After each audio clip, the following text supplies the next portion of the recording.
Apparently, it's Little Free Library weeks, so my daughter and I gathered some of the books that we've been holding on to get rid of. We're gonna go visit a bunch of Little Free Libraries and drop off the things we've been collecting and see what we can find. This is the first little library we went to. I loved the little Harry Potter 9 3/4 knob on the door. It's a very full Little Free Library. I noticed that they have the Robinson Crusoe we dropped off a few months ago is still in there. The sound on this video is going to be a little bit different.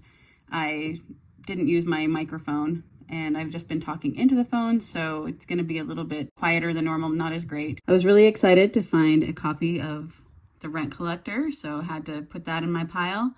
And then I found this copy of the Berenstain Bears. We probably have all of the Berenstain Bear books that are in this, so I left that behind for someone else. Found a Harry Potter. I did leave that facing out when I left, make sure someone noticed it. The second Little Free Library we visited was completely covered in wasps, so we moved on to the third one. And I don't know if you can see it on this video, but there are also wasps flying around this one as well. And I decided I really didn't feel like getting stung for free books. So on to the fourth one. This one had a decent selection, but nothing I really needed. At this point, you can see that I had another wasp attack me.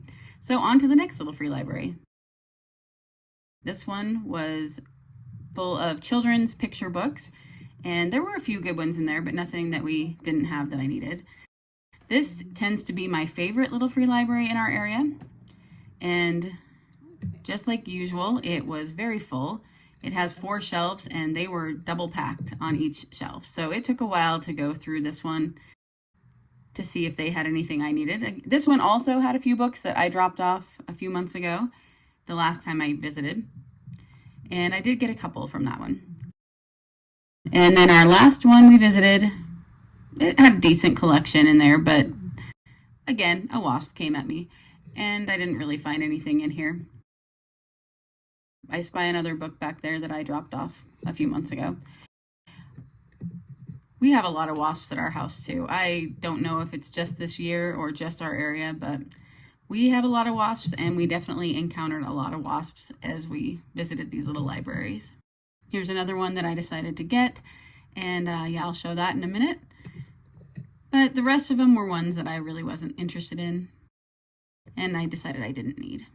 This is what I ended up getting from the Little Free Libraries today. I was really excited to find a Steinbeck I've never read, and it's pretty small, so I had to grab that. I also picked up these 2 books that are Tales from Redwall. I have Redwall, I haven't read it yet, but I'm hoping to get to that soon. So I've heard that these Redwall books are hard to find, so I don't know if that's true or not. So I decided to grab them, and then I will research it a little bit more to find out if these are ones that I should have got or not. If not, I will take them back to a Little Free Library. I also found this book that's from the Well Educated Heart, or Libraries of Hope. It's a homeschooling thing. She tends to be LDS centered, but I don't think that all of the curriculum is. I'm not 100% sure about that. When I was looking at her website years ago, I wanted to look at some of her books, but I never did. And this one looks like somebody donated it to Deseret Industries. That's a thrift store we have here in Utah. It's kind of the Mormon version of Goodwill. And so it looks like somebody donated it there, and then somebody bought it for only $1.50, and then they put it in a Little Free Library. So I'm not sure if this is going to be good or not, but I'm going to flip through it and just kind of see. And again, if I don't like it, it'll go back to the Little Free Library.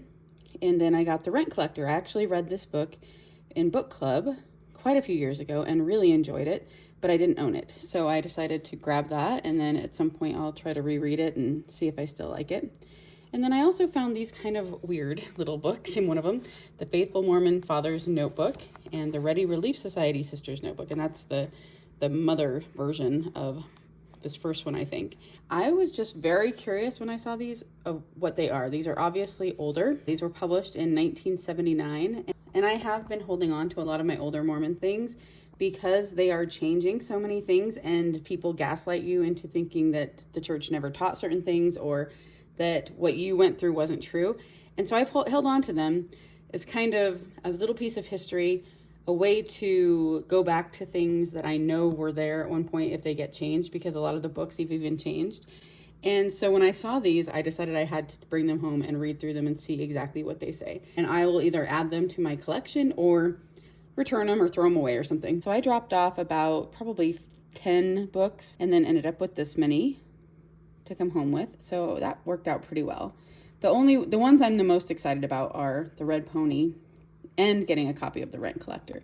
So we'll see. The other ones may or may not stay here.